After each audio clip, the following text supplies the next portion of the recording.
C'est réellement le chemin de la résurrection et de la vie que vous ouvrez et que vous faites vivre dans le monde de l'éphémère et du temps. Comme quand j'avais fait la statue du maître Peter Donov, je vais le voir, le disciple, qui va voir son maître, qui est tout fier, qui lui dit « Alors, t'es content ?» C'est un peu... Là, il me sort « Je m'appelle plus Peter Donov, je vis dans le bâton de l'archange Gabriel. »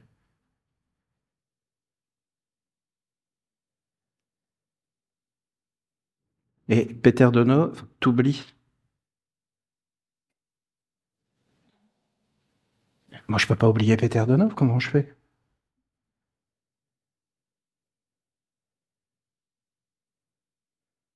Vous comprenez ce que j'essaie de vous dire? Comment je fais pour oublier Peter Donov? C'est impossible pour moi. Je lui dois la vie, c'est comme mon père. Je n'ai pas oublié mon père. Mais eux, ce qu'ils veulent, c'est qu'on réalise ce qu'ils ont dit. Pas qu'on les vénère, mais qu'on accomplisse et qu'on rende vivant le chemin de la résurrection et de la vie. Alors, je ne sais pas si j'arrive à transmettre. C'est quand même hallucinant. Nous sommes la génération actuelle posée sur la terre. Tout dépend de nous. La résurrection du passé, la libération des mondes et l'accomplissement du futur. Et quand on aura fait notre travail, c'est une autre vague qui va arriver, ça dépendra plus de nous. Et s'ils commencent à dire « Ah, comme ils ont fait eux, il faut faire la même chose » et qu'ils veulent nous imiter vers le bas, c'est fini. Chacun doit être vivant dans son rayon. Et chacun doit être libre et accomplir son rayon, c'est le chemin de la libération des mondes. Alors, pas qu'on les vénère, mais qu'on accomplisse et qu'on rende vivant le chemin de la résurrection et de la vie. Tout est dit. Tout est dit. Le personnage était charismatique et il était un symbole pour plusieurs personnes, surtout pour les Esséniens. Et il le dit pour lui-même, comment il pourrait oublier Peter Donov? Comment nous pouvons oublier Olivier Manitara? Alors tu vois, je pense qu'on n'oublie jamais quelque chose. Par exemple, Peter Donov a amené quelque chose. Il nous a transmis un message particulier. Il était l'initiateur de ce message, donc le fondateur de tout ce qui allait découler de ces messages. On l'oublie quand on vit dans son champ de vie et qu'on réalise ce qu'il dit. Maintenant, l'homme est honorable d'avoir osé dans une vie d'homme aller au bout de ce qu'il voulait faire. C'est pour ça qu'on ne peut jamais oublier, mais le piège, c'est qu'il ne faut pas rester dogmatisé sur un personnage, sur un homme, parce que le personnage n'a juste été qu'un élément de l'histoire. Ce qui est le plus important, c'est ce qu'il a dit. Et si aujourd'hui, on veut rendre hommage à un personnage qu'on a aimé, ce n'est pas de le vénérer, de lui mettre des fleurs sur une tombe, ou même de répéter ce qu'il a dit, c'est de vivre et de comprendre ce qu'il a essayé de transmettre. Donc, si je comprends ce que Olivier a voulu dire, en fait, c'est un contexte quand même particulier, parce que là, tu prends un sujet où je sais que Olivier a rencontré le maître Peter Donov alors qu'il était en difficulté dans sa vie, et qu'effectivement, il l'a sorti de la noirceur de la vie dans laquelle il était pour lui montrer le chemin de la lumière. Donc, il est son père, il est son sauveur, et c'est celui qui l'a ramené à la vie. Donc, je comprends que pour lui, par exemple, Peter Donov, il y a quelque chose de plus que simplement un maître ou un enseignant. Si je peux me permettre, il y a quand même une chose, c'est que on s'appuie sur quelqu'un, que ce soit Jésus, que ce soit Donov, que ce soit quelqu'un d'autre, parce que quelque part, ça a existé, donc c'est possible. Et il y a un référent. Tu vois, il faut toujours un référent par rapport à quelque chose. Et là, tu vois, le fait de prononcer un nom d'un être qui a fait quelque chose veut dire le chemin est possible. Donc, en fait, sachant cela, tu choisis finalement qui sont tes vrais parents. je parle pas des parents physiques, mais par exemple, dans le cas d'Olivier, Peter de Nov était son père. Était son père parce qu'en fait, il lui a montré ce qu'il pouvait devenir. On aurait pu terminer cette interview par cette question. Aujourd'hui, quels sont les buts, les missions, les objectifs de la nation essénienne? Je vais me faire beaucoup d'amis. Bon, le but d'abord. Le but aujourd'hui, c'est de perpétuer la tradition en faisant naître à la vie des initiés, des mages et des maîtres, qui est le summum de l'incarnation de l'homme. Aujourd'hui, Olivier, tout le temps de sa présence et de son travail qu'il a fait au sein de la nation essénienne, a éduqué, construit, organisé un monde dont son principal rôle était de mettre au sommet de tout, des prêtres. Des prêtres, qu'est-ce que c'est? Des prêtres, c'est des hommes. Aujourd'hui, c'était des hommes, essentiellement, et pas des femmes. Parce que des prêtresses, il n'y en a pas eu. Même si elles portaient le nom de prêtresses, il n'y en avait pas réellement parce qu'elles n'officiaient pas. Donc il n'y avait que des prêtres. Et les prêtres sont des hommes sur la terre qui sont au service d'un monde supérieur, mais qui sont en charge de maintenir une maison. C'était le sommet de ce qu'Olivier a apporté. Maintenant, la mère veut révéler le potentiel de l'homme et de la femme sur la terre. Comment peut-il non pas construire et garder une maison, mais comment vivre à l'intérieur, transmettre la lumière et construire la tradition, c'est-à-dire dans la succession, l'œuvre de la lumière. Pour cela, on ne peut pas être dans la fonctionnalité seulement, mais on doit être. Parce que on est enseignant, on est mage, on est maître, non pas parce qu'on fait quelque chose, c'est parce qu'on transmet sa propre vie à d'autres, à une personne, à 10 personnes, à 100 000 personnes. C'est un partage de ce que l'on peut être incarné sur la terre et pour qu'il y ait une continuité. Donc la mère est arrivée et elle a dit, sans rentrer dans les détails, c'est le moment, puisque même quand Olivier était présent, elle a commencé à se montrer, à parler et à transmettre ses premiers enseignements. Et c'était clair que elle remettait la lumière ou le projecteur sur le fait que les choses ne sont pas forcément qu'à l'extérieur, mais essentiellement à l'intérieur de chacun d'entre nous.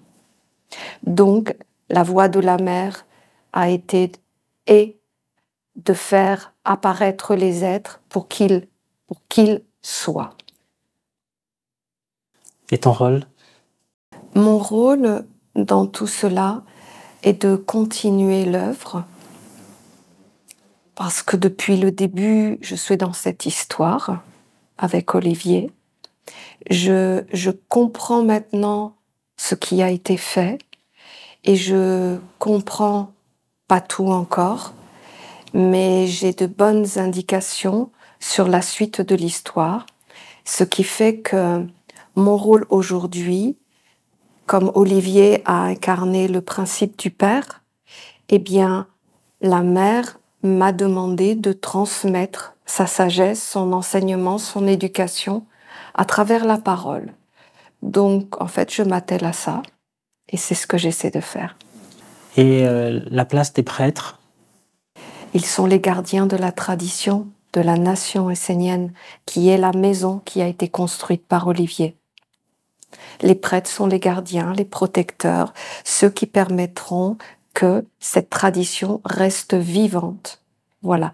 De cette tradition naîtra des enfants de la mère qui seront des initiés, des mages et des maîtres, qui auront eux-mêmes une mission au sein de la nation essénienne, alors qu'avant, il n'y en avait qu'un. C'était Olivier. Et il était entouré de prêtres pour l'aider, lui, à faire cette mission. Aujourd'hui, les prêtres, des prêtresses, en tout cas des êtres formés, vont eux-mêmes de nouveau aller sur le chemin de la maîtrise et de devenir des maîtres, si c'est possible, si cela fait partie de leur mission de vie aujourd'hui. Justement, par rapport à ce rôle, tu le citais tout à l'heure, tu étais épouse, amie, disciple aussi? Alors j'étais épouse, collaboratrice, essentiellement ces deux choses-là, et mère de nos enfants.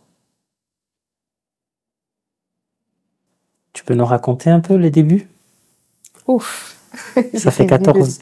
Depuis que tu as 14 ans? 15 ans. Depuis que tu as 15 ans. J'ai rencontré Olivier, j'avais 15 ans.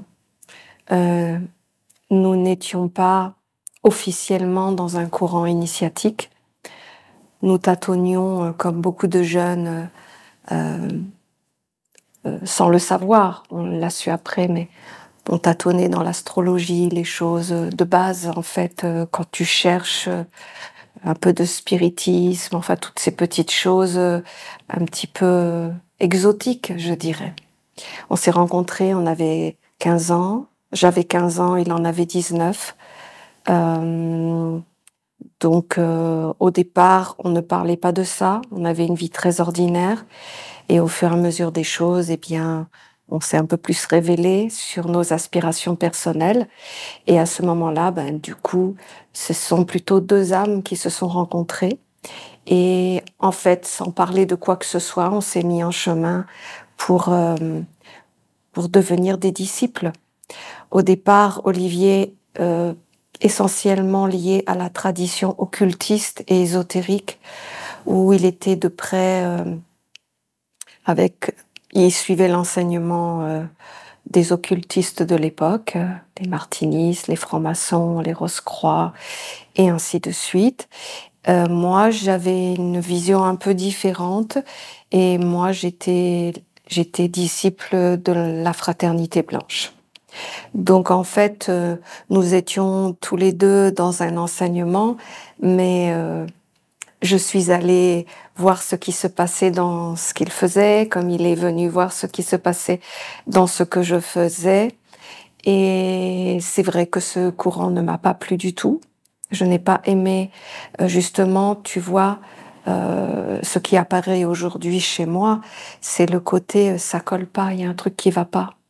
Entre ce qu'ils disent et ce qu'ils sont et ce qu'ils font, il y a un truc qui va pas. Il y a pas de... J'avais l'impression d'être dans une jet set ésotérique. Et à la fraternité, j'y trouvais déjà plus une résonance. Pourquoi? Parce que j'adorais l'enseignement du maître Ivanov à éduquer un être à vivre du matin au soir et qui nous donnait les clés pour essayer d'être en conformité, toujours en lien avec la lumière. Et j'aimais cet aspect-là. Maintenant, j'ai rencontré beaucoup de gens un peu déjantés qui étaient très dans la croyance des mondes spirituels. Et ça, je trouvais que ça enlevait la valeur à l'enseignement. Voilà. Et puis, à un moment donné de notre vie, donc, je ne peux pas te donner les dates parce que je ne suis pas bonne pour ça.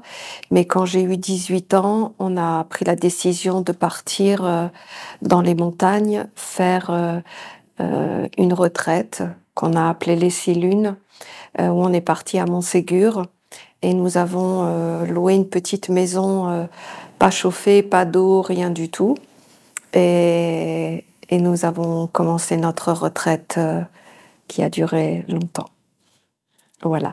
Ensuite, nous sommes revenus et nous avons été jetés de la Fraternité Blanche parce que nous avions osé faire quelque chose qui n'était pas inclus à la Fraternité Blanche et que nous avions osé faire une retraite dans le jeûne et ainsi de suite, et ainsi de suite. Voilà, ce qui fait que ça nous a rendus presque autonomes. Et à ce moment-là, on a pris la décision de commencer. Olivier, pendant cette retraite, a commencé à écrire. Il avait commencé à écrire l'Apocalypse de Saint Jean. Et donc, je corrigeais avec lui les textes qu'il écrivait. Et de là, en fait, on est sorti de cette expérience et nous avons pris la décision de commencer à faire des rondes pour la paix. À l'époque, c'était la guerre du Golfe. Et j'ai organisé les choses en louant des salles dans toutes les villes et on se déplaçait gratuitement et on faisait des méditations pour la paix, pour essayer d'amener la paix dans cette guerre qui était en train d'éclater. Voilà. Ça a été le commencement comme ça, puis toute la suite après. Pour cheminer vers votre ange, il y a la voie naturelle qui consiste à entrer dans un jeûne progressif et de plus en plus intensif durant la période des 6 lunes. Ce jeûne conduit à un isolement et à un dépouillement de tout ce qui vient du monde de l'homme lié à la mort. Il faut remettre à zéro, nettoyer, vider tous les organes, toutes les fonctions du corps et des corps. Ainsi, lorsque le candidat se présente devant l'ange, il est vierge. Et il peut donc être reprogrammé, recréé par lui et recevoir la bonne direction qui permet de demeurer fidèle à l'intelligence supérieure. Je la connais cette voie puisque c'est celle avec Magali que nous avions pratiquée quand nous étions jeunes. Une femme. Tu avais 18 ans, tu dis, au début. Quelle idée? C'était une aspiration ou tu suivais ton bien-aimé? Ouais, non, je vais être dans la vérité. J'avais une démarche intérieure, ça c'est certain. Mais en fait, la chose qui m'a poussée à le suivre, c'est je me suis dit, si je ne le suis pas, je ne comprendrai pas ce qu'il fait. Et je me suis dit, je vais y aller. Et j'étais quelqu'un qui ne lisait aucun livre. Donc en fait, je n'étais pas formatée à finalement interpréter tout ce que je faisais. Là où il dit que c'était difficile, oui, c'était difficile parce que on n'avait pas de méthode ou de protocole. En fait, on a été dans l'extrême de tout ce qu'on nous disait qui permettait de se purifier et d'être le plus pur. À l'époque, c'était notre vision. Donc, on allait dans l'extrême des jeûnes, dans l'extrême des sommeils, dans les extrêmes de prière. Et en fait, on allait vraiment au bout de nos limites parce que justement, on n'avait pas de technique. Olivier avait étudié des choses à droite, à gauche, et en fait, on allait au bout de nos limites. Et c'était difficile parce que, isolé en pleine montagne, imagine, il faisait tellement froid que j'avais des engelures aux mains. C'était l'extrême de l'ascétisme. Donc forcément, c'était difficile. Mais je dirais, tu vois, ça a été la base de ma vie.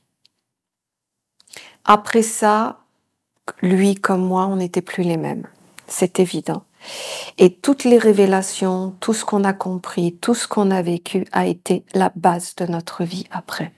À chaque fois qu'il y avait des interrogations dans notre vie, des questionnements, des choix à faire, on se reprojetait dans ce qu'on avait compris à ce moment-là. Et c'est comme ça qu'on prenait des décisions de notre vie. Pas avec tout ce qu'on lisait ou tout ce qu'on abordait comme ça. Notre terre, notre base, notre vérité était là. Et on prenait des notes de tout ce qu'on vivait, des expériences, des compréhensions. Et en fait, on était toujours à se reprojeter à ce moment-là pour savoir comment on pensait, comment on vivait les choses et comment on abordait la vie. Et ça a été notre terre. Et pour toute notre vie, ça a été... Non, enfin, c'est pas vrai. Au bout de 20 ans, peut-être, c'était beaucoup moins parce que on a continué. Mais pendant au moins 10 ans, ça a été comme ça, oui. Aucun homme ne peut franchir cette épreuve. Il faut tout lâcher et accepter un monde supérieur. Mais écoutez, c'est trop flagrant, là. Ça nous a été donné ce matin de le voir, ceux qui l'ont vu. Et vous voyez que le prêtre ne pouvait pas passer. Et qu'il a fallu que Magali arrive parce qu'elle a une alliance avec un ange et ça se voit. Et elle ouvre la porte. Et c'est dans le concret que vous le voyez. Jamais dans les abstractions. Et ça apparaît. Et l'ange fait passer. Parce que quand tu as un ange qui apparaît, tout se dénoue. On n'en parle pas beaucoup dans la nation de tes initiations à toi. Parce que je pense qu'il y avait des protocoles qui étaient établis, qui faisaient qu'Olivier était toujours en avant, mis en avant. Tu avais une alliance avec un ange ? Oui, je l'ai eu à 18 ans, tout à fait. Au moment de ses retraites, j'ai eu l'alliance avec mon ange. Et c'est pour ça que je dis que ce moment-là a été le commencement de ma vie. Olivier nous partageait la relation intime et mystérieuse qu'il vivait avec son ange, qui a guidé la nation. Vivais-tu, toi aussi, la même relation avec ton ange ? Moi, j'ai abordé cette retraite totalement innocemment, sans rien comprendre. Je voyais bien ce que je faisais, mais en fait, j'apprenais en faisant. Et quand j'ai fait l'alliance avec mon ange, je n'avais pas de prototype dans la tête, je ne savais pas ce qui allait se passer, je ne savais pas comment les choses allaient se dérouler. Je me suis mis en condition le plus sincèrement possible et effectivement, il s'est passé des choses que j'aurais jamais imaginées. Et presque matériellement, physiquement. Donc voilà, en fait, non, moi j'étais pas... Par rapport à Olivier, qui lui avait quand même une vraie connaissance, c'était un traditionnaliste, il était vraiment dans la culture ésotérique. Lui, il savait ce qu'il faisait. Moi, non. Je l'ai vraiment fait à l'instinct, quoi. Alors, qu'est-ce qui se passe à ton alliance avec ton ange ? Qu'est-ce que c'est que d'avoir une alliance avec un ange ? En fait, ça te montre que tu n'es pas seul et que tout est géré par des hiérarchies. Et en fait, je n'ai pas de mystère à ça. Si tu veux, au départ, non, je vais pas rentrer trop dans le détail, je vais juste te donner l'essentiel. Moi, quand mon ange est apparu dans mon temple et qu'il s'est présenté à moi, en fait, il m'a dit, Magali, tu as fait ce qu'il fallait faire pour pouvoir m'atteindre. À partir de maintenant, c'est moi qui prends le relais.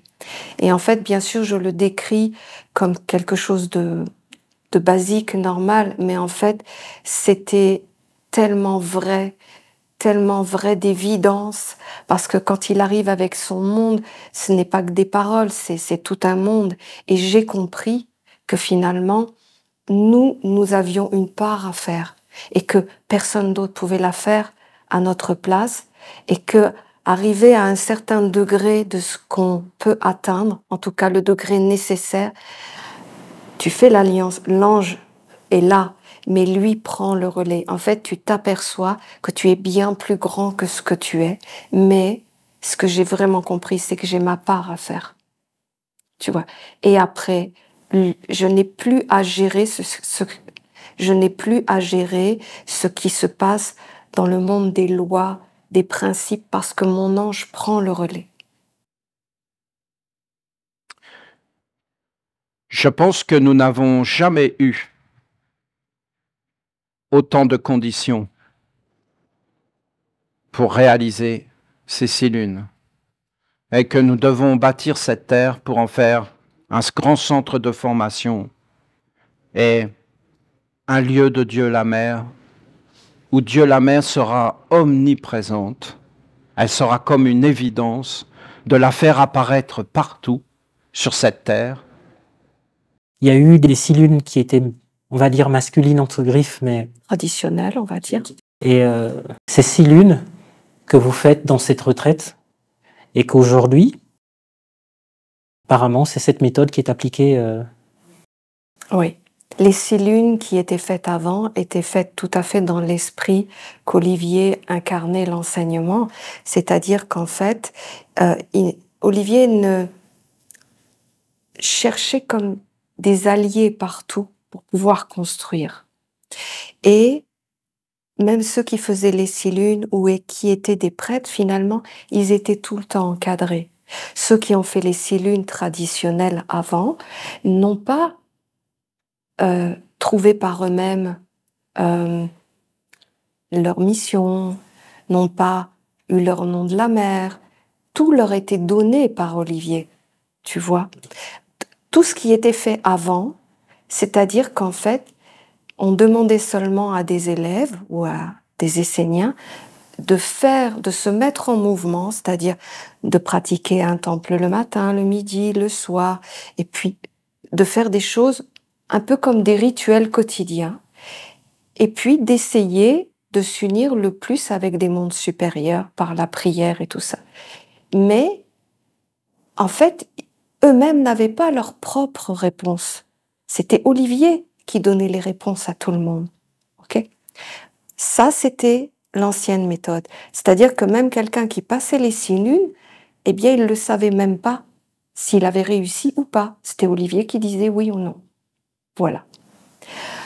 Aujourd'hui, c'est totalement différent. D'abord, il y a une construction qui se fait de l'individu, de l'essénien, du disciple. C'est-à-dire qu'il est plus pris en charge.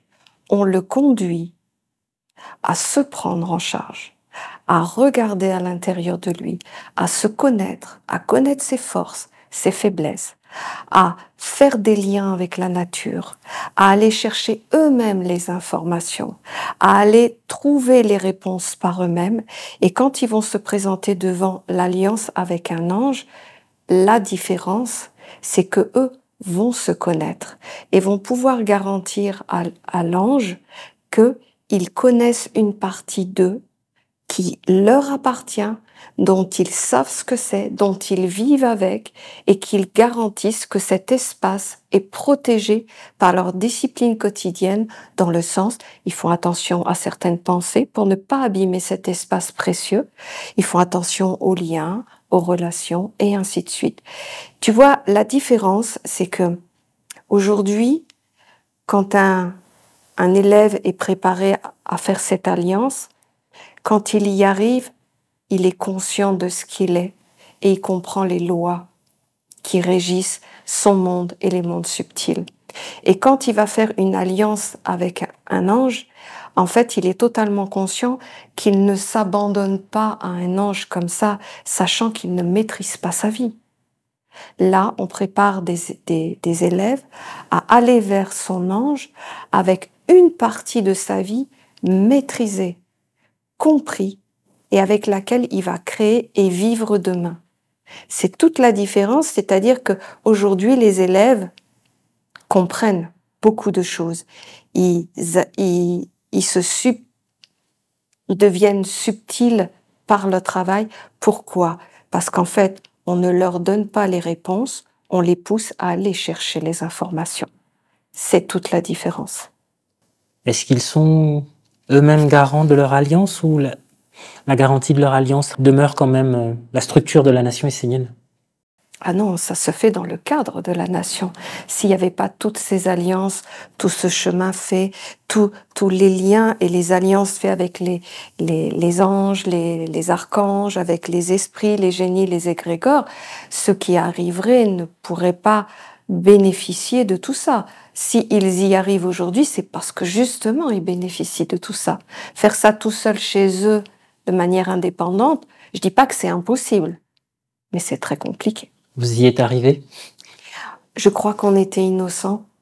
Vous étiez prédestinés ? Je pense qu'on avait quelque chose à faire, c'est sûr.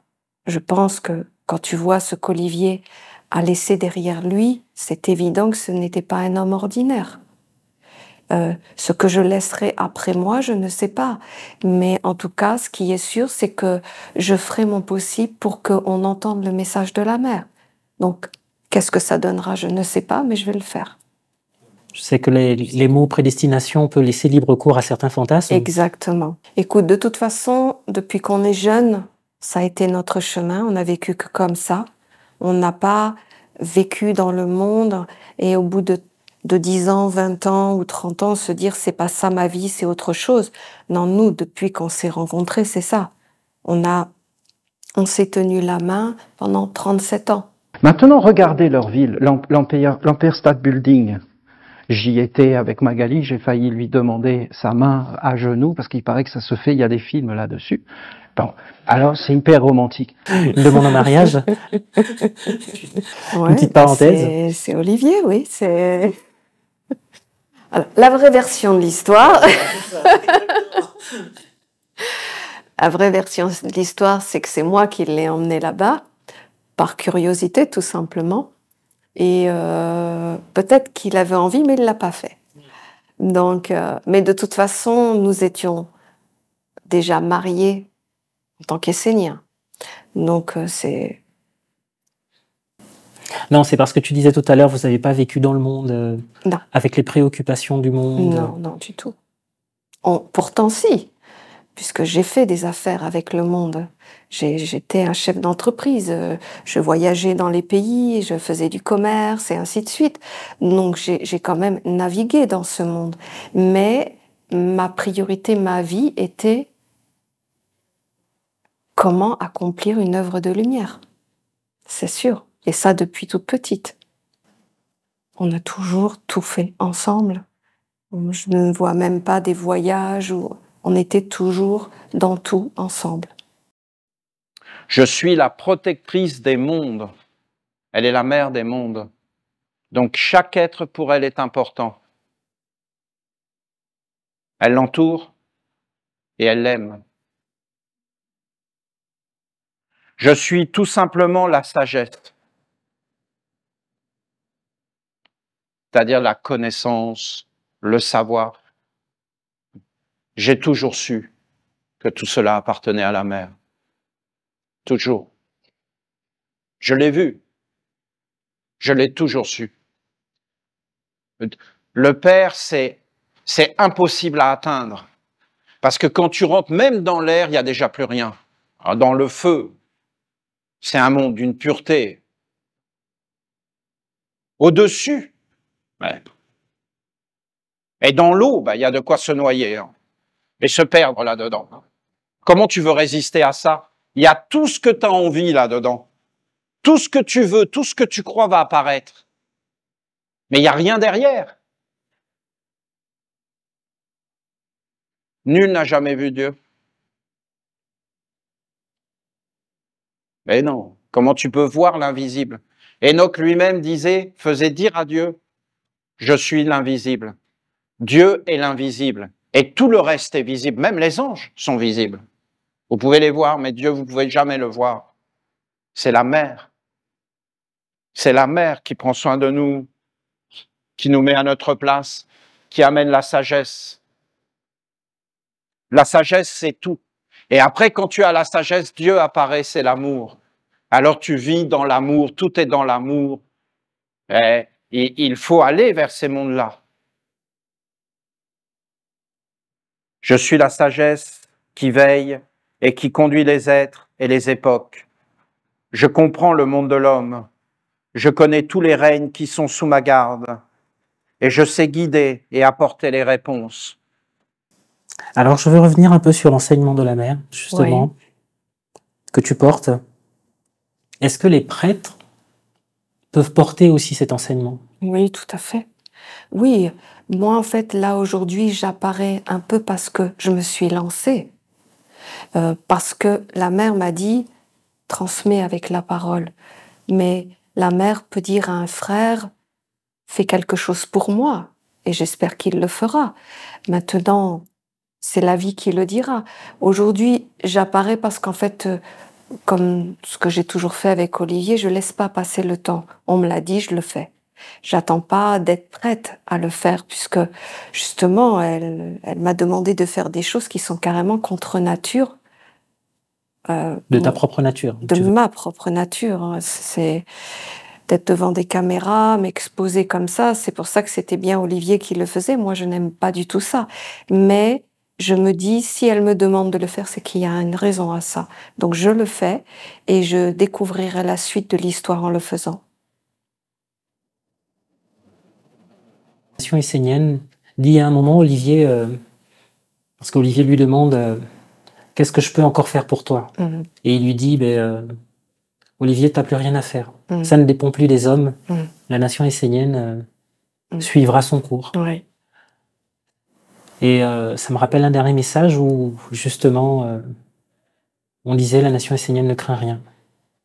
Oui, alors en fait, je vais revenir un petit peu là-dessus. C'est vrai ce que tu dis. Je me rappelle donc peu de temps avant qu'il parte, les 2 dernières années en fait précisément.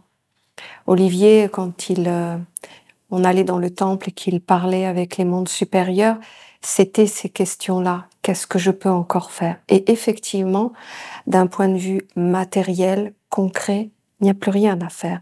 Et la chose qui lui était demandée, c'était maintenant créer un champ de vie.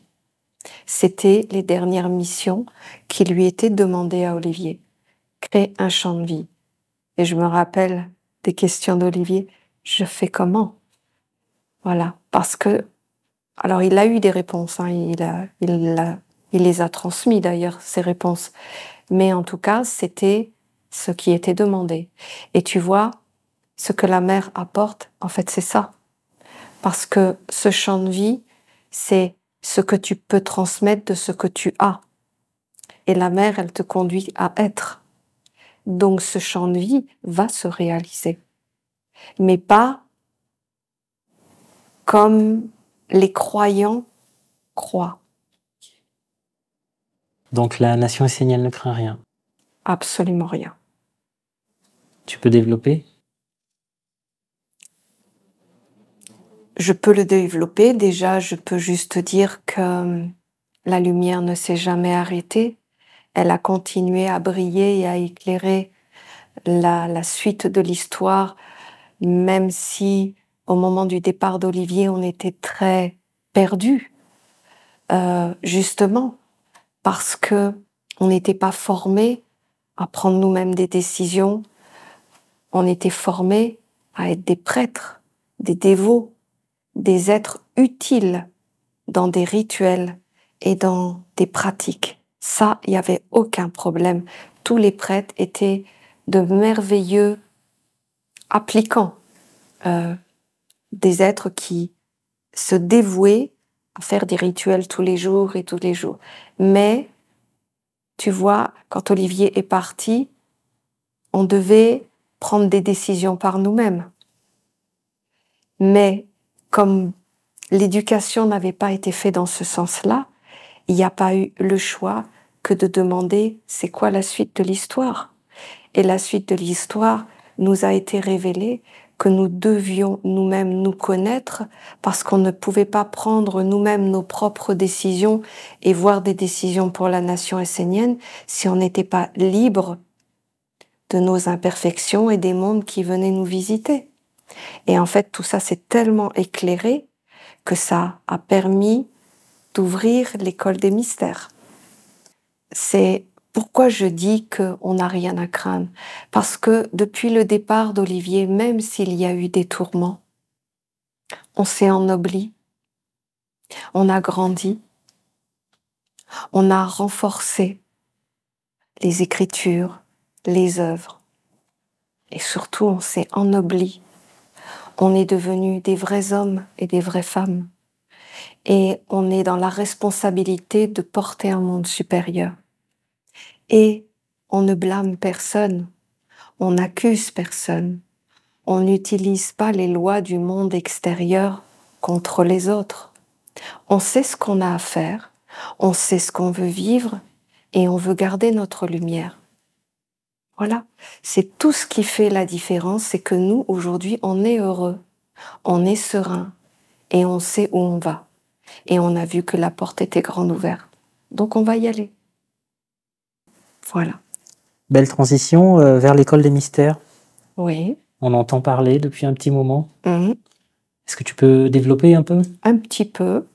L'école des mystères est apparue justement dans l'idée de renouer des alliances, en fait, dans l'idée d'être complet. C'est-à-dire qu'en fait, on s'est aperçu avec le temps que finalement, même si on était des prêtres, même si on pratiquait, même si on faisait des disciplines tous les jours, il s'avérait que finalement, on ne connaissait pas qui venait nous visiter, qui venait nous parler, qui venait nous orienter. Et puis, on faisait beaucoup de pratiques, mais au final, très peu de résultats. Et en fin de compte, on a compris, la mère nous a enseigné que finalement, tout comme l'ange me l'avait expliqué, on n'est pas fini d'être formé. Et qu'on devait retrouver finalement, et c'est là qu'elle nous a montré comment on était constitué, qu'en fait, on vivait avec des éléments, des esprits, des génies et des égrégores. Bien sûr qu'on en parle depuis des dizaines d'années, mais c'était comme une écriture dans un grand plan de la vie.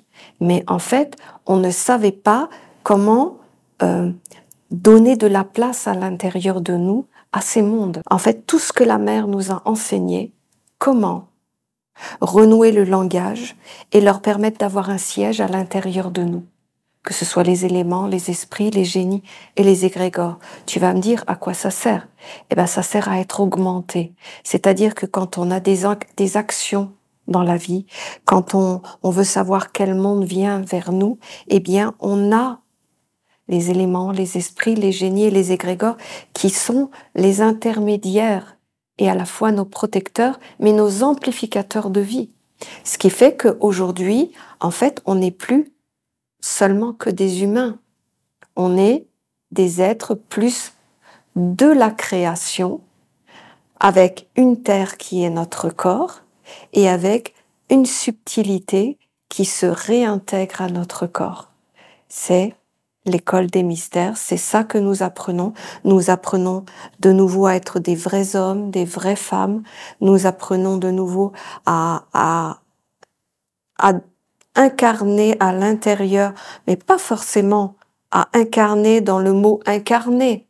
En fait, ce qui se passe, c'est qu'on est augmenté de la présence de ces mondes à l'intérieur de nous. C'est-à-dire qu'au quotidien, quand nous agissons, quand nous vivons, on n'est pas seul à prendre des décisions.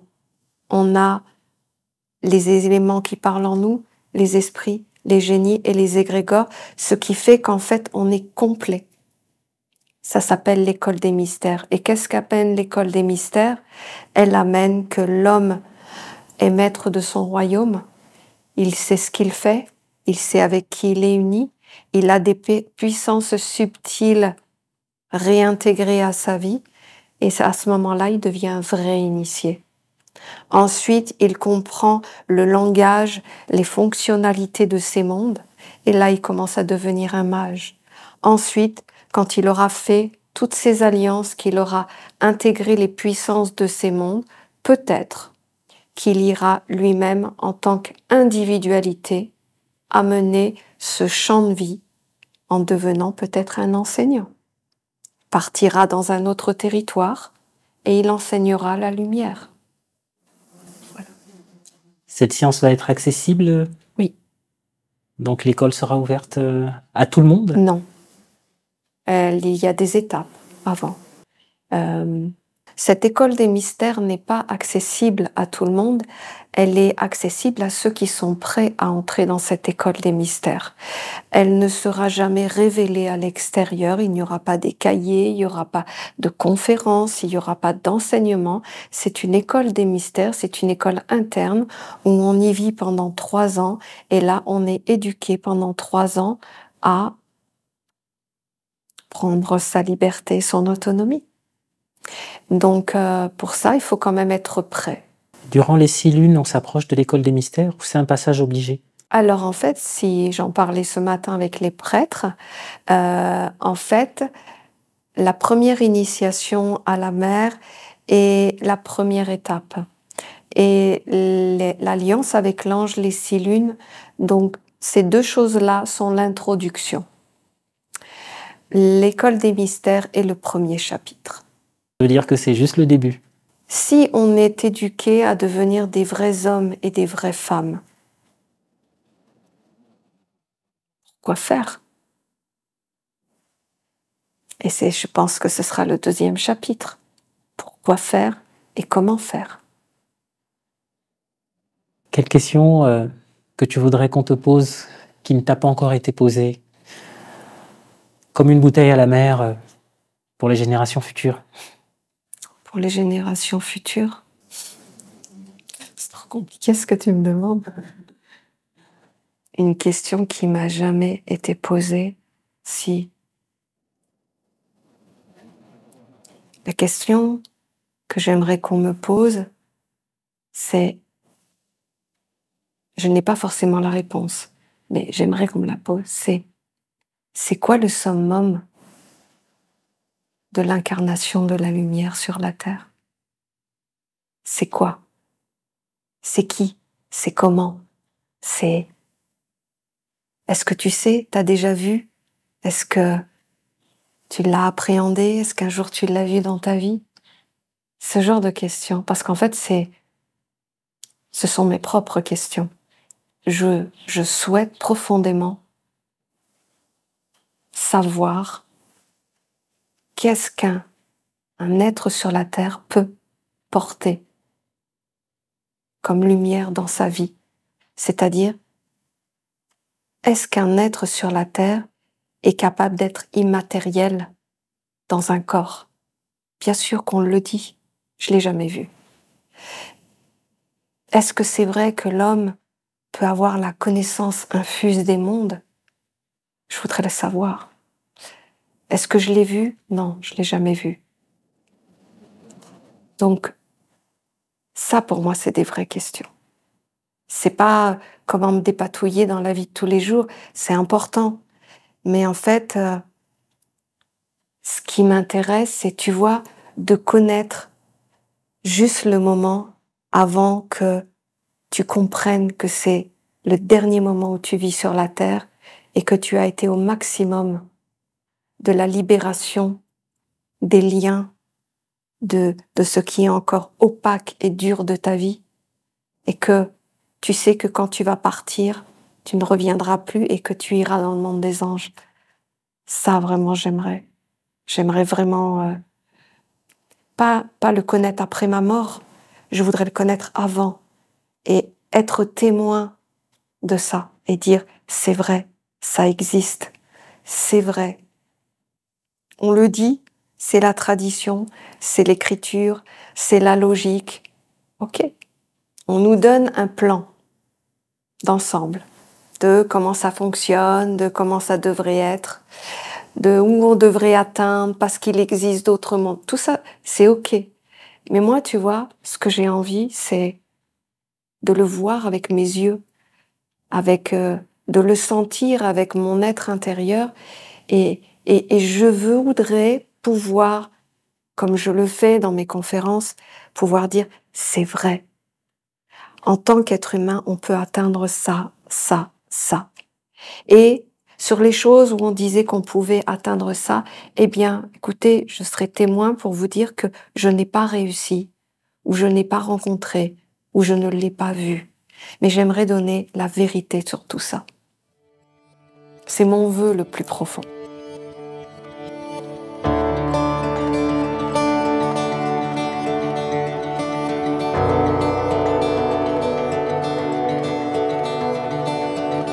Mais eux, ce qu'ils veulent, c'est qu'on réalise ce qu'ils ont dit. Pas qu'on les vénère, mais qu'on accomplisse et qu'on rende vivant le chemin de la résurrection et de la vie.